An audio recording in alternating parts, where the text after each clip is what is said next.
పరిశుద్ధాత్మ అగ్ని అభిషేక స్వస్థత కూడికకు విచ్చేసిన ప్రతి ఒక్కరికి మేము హృదయపూర్వక వందనాలు తెలియజేస్తున్నాం. మరలా జూలై 17వ తారీఖు ఉదయం 11 గంటలకు సెయింట్ థామస్ తమిళ్ చర్చ్ సికింద్రాబాద్లో మరలా జరిపించబడవచ్చు ఉంది. ప్రతి ఒక్కరూ ఎవరు కూడా మిస్ కావద్దు, అందరూ రావాలి. అనేకులు తీసుకుని రండి. యేసుక్రీస్తు నామంలో పరిశుద్ధాత్మ ఆశీర్వాదమును ప్రతిరోజు పొందుకుంటున్న ప్రతి ఒక్కరికి హృదయపూర్వక వందనాలు తెలియజేస్తున్నాను.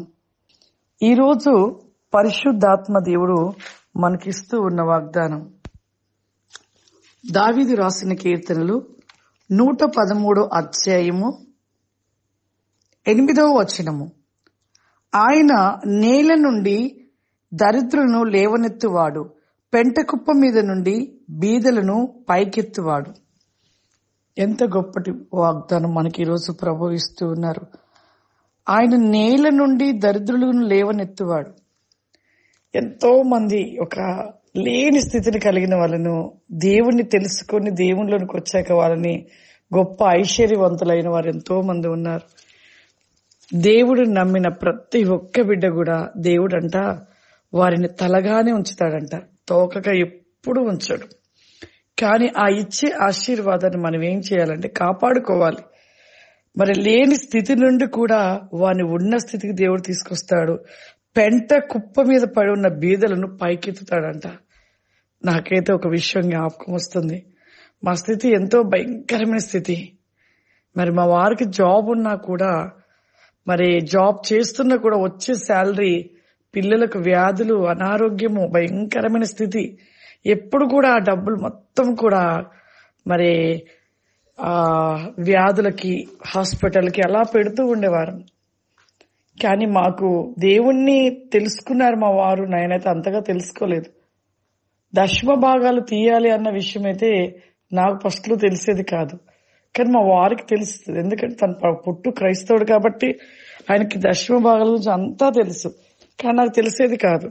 కానీ మా వచ్చిన శాలరీ అంతా హాస్పిటల్లో పెట్టడమే సరిపోయేది. ఇక ఎంత లేని స్థితికి అయిపోయిందంటే తినటానికి ఫుడ్ లేని పరిస్థితికి వచ్చాము. వచ్చే జీతం అప్పులు కట్టుకోవడమే సరిపోయేది, అంత స్థితి. కానీ ఒకరోజు దైవజనురాలు మేము వెళ్తున్న ఆత్మీయతల దగ్గరికి వెళ్ళి ఇలా జరుగుతుందమ్మా అని చెప్పినప్పుడు ఆమె ఒకటే మాట అన్నది, మీరు నెల నెల దశమ భాగం తీస్తున్నారా దేవుని సొమ్ము అని ఒక క్వశ్చన్గా అడిగింది. అప్పుడు మా వారు ఆన్సరు లేదమ్మా మేము తీయట్లేదు అని చెప్పారు. అప్పుడు ఆ అమ్మగారు చెప్పారు, ప్రతి ఒక్క నెలలో దశమ భాగం అనేది తీయాలని. మరి మీరు మొట్టమొదటి నుండి కూడా ఎప్పటి నుండో చిన్నతనం నుండి క్రైస్తవులు అంటున్నారు, క్రిస్టియన్స్ అని చెప్తున్నావు, మరి దశమ భాగం తీయాలని తెలుసు కదా బాబు అనేసి అమ్మగారు అడిగారు. అడిగినప్పుడు అవునమ్మా, కానీ నేనైతే ఎప్పుడూ తీయలేదు అని చెప్పాడు. తెలుసు కదా అంటే తెలుసమ్మా, కానీ నేను తీయలేదు అని చెప్పాడు. అప్పుడు ఒకటే మాట చెప్పారు అమ్మగారు, బాబు నీ యొక్క కష్టార్జితం నుండి నీవు దశమ భాగం తీ, నీ కుటుంబం ఎలా ఉంటుందో చూడు అన్నది. అన్నప్పుడు మా యొక్క ఆర్థిక సమస్యల గురించి అంతా చెప్పాం. ఇలా ఇబ్బంది పడుతున్నామమ్మా, ఇలా బాధపడుతున్నాము, అసలు ₹1 కూడా మా దగ్గర ఉండట్లేదు, అంతా అప్పుల పాలైపోయాము, పిల్లలకి ఎప్పుడు బాగోదు, అసలు ఏంటో ఈ సమస్య, చర్చికి వెళ్తున్నాము కానీ ఈ యొక్క సమస్యకి పరిష్కారం ఏమీ తెలియట్లేదు మాకు, ప్రతి వారం మందిరానికి వెళ్తున్నాం కానీ ఈ సమస్యలు ఇలాగే ఉండిపోతున్నవి అని ఇలా బాధతో చెప్పినప్పుడు ఆ అమ్మగారు అలా చెప్పారనమాట, మీరు దశమ భాగం తీసి చూడండి ఎలా ఉంటుందో అని చెప్పారు. ఒకే మాట. సరే అమ్మగారు చెప్పారు కదా అనేసి మేము ఇక దశమ భాగం మొదలు పెట్టాం తీయడం. నెలలో ఫస్ట్ 10వ భాగం తీసేసి అమ్మగారికి స్ప్రే చేయించుకుని వచ్చాం. వచ్చేకి అసలు ఆ నెలలో మా పిల్లలకి జ్వరాలు గాని అనారోగ్యం గాని ఏదీ లేదు, ఎంతో ఆరోగ్యంగా ఉన్నారు. నాకు కూడా చెప్పింది అమ్మగారు ఏం చెప్పారంటే, అమ్మ నువ్వు స్త్రీ కాబట్టి ఇంట్లో భోజనం చేస్తాడు పిరికిల బియ్యం అనేది తీయాలి అని చెప్పింది. నువ్వు భోజనం వండుతున్నావంటే ఖచ్చితంగా నువ్వు పిరికిల బియ్యం తీయాలమ్మా అని చెప్పింది. సరే అక్క తీస్తానమ్మా అనేసి నేను, అంటే అమ్మగారని మేము అక్క అని పిలిచేటోళ్ళము, సరే అని చెప్పేసి నేను ఇంటికి వచ్చేసి పిరికిల బియ్యం తీయడం మొదలు పెట్టాను. మార్నింగ్ రైస్ వండేటప్పుడు ఒక పిరికిలు తీసి ఒక బ్యాగ్ లో సంచిలో వేసేదాన్ని. ఈవినింగ్ మళ్ళీ వండేటప్పుడు మళ్ళీ ఒక పిరికలు తీసి సంచులు సండే రోజు తీసుకుని వెళ్ళేదాన్ని. అలా ఒక సండే తీసుకెళ్ళాను అంతే. ఇంకా నెక్స్ట్ సండే లోపు అసలు మా ఇంట్లో రైస్ ఉండవు, ఎప్పుడు కొనుక్కోవాలి, అప్పు తెచ్చుకోవాలి.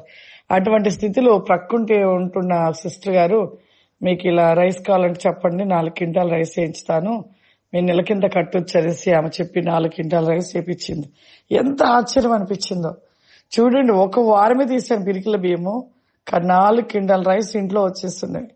ఇంకా అలాగే ఇంకా మా ఎప్పుడైతే దశమ భాగం తీసామో మా ఇంట్లో ఎవరికి వ్యాధి గాని అనారోగ్యం ఏమీ లేదు అసలు. ఇంకా అలా తీయడం బట్టి మా ఇంట్లో ఒక లేని స్థితి అనేది లేదు. ఇక ఎప్పుడు కూడా సమృద్ధిలోనే, మరి ఈ రోజు కూడా సమృద్ధిని కలిగి దేవుడు ఆశీర్వదించాడు. అంటే మన జీవితంలో దరిద్రతను మనము అవి తొలగిపోవాలి అంటే మనము ఖచ్చితంగా దేవుని విషయంలో ఆశీర్వాదాన్ని పొందుకునే వారుగా ఉండాలి. ప్రతి విషయంలో ఒక ఆశీర్వాదం ఉంటది. ప్రతిది ఇచ్చుటల్లో, చేయుటలో, క్రియలను బట్టి ఒక్కొక్క ఆశీర్వాదాన్ని పొందుకుంటుంటాం. ఆ ఆశీర్వాదం మన కుటుంబంలో అద్భుతమైన మేలులు కలుగుతూ, అద్భుతమైన మేలులు జరిగించబడుతూ ఉంటాయి. అనేక విషయాలలో గొప్ప గొప్ప కార్యాలు జరుగుతూ ఉంటాయి ప్రియులారా. కాబట్టి మనను దేవుడు ఎప్పుడు కూడా తలగానే ఉంచాలని చూస్తూ ఉంటాడు. కాబట్టి ఆ తలగా ఉండాలి అంటే మనము దేవునికి ఇష్టకరంగా కూడా ఉండాలి. అందుకే పెంట కుప్ప మీద నుండి బీదలు పైకెత్తుతాడంట. ఆయన లేని స్థితిలో ఉన్నవాని లేవనెత్తుతాడంట. ఎంత గొప్ప వాగ్దానం దేవుడు ఈరోజు దేవుడు ఇచ్చాడు. ప్రార్థన చేసుకుందాం. సర్వశక్తివంతుడ దయగల తండ్రి, గొప్ప దేవ, పరిశుద్ధాత్ముడా, ఈ దినమున ఆయన ఈ యొక్క వాగ్దాన వేకమును బట్టి మా హృదయాల వేకమును మమ్మను మేము సరిచేసుకుని నీ మాట ప్రకారముగా నడుచుకునే కృప విక్రీషాల్ బికాస్ కమాందర్. ఈ ప్రోగ్రాం చూస్తున్న ప్రతి బిడ్డను దీవించి ఆశీర్వదించండి. బలమైన అభిషేకము చేత నింపండి ప్రభా. దినముని ఆత్మ చేత, అభిషేకము చేత ప్రతిని క్రోసమైన కృప దయచేయమని యేసు నామమున తండ్రి, ఆమేన్. God bless you.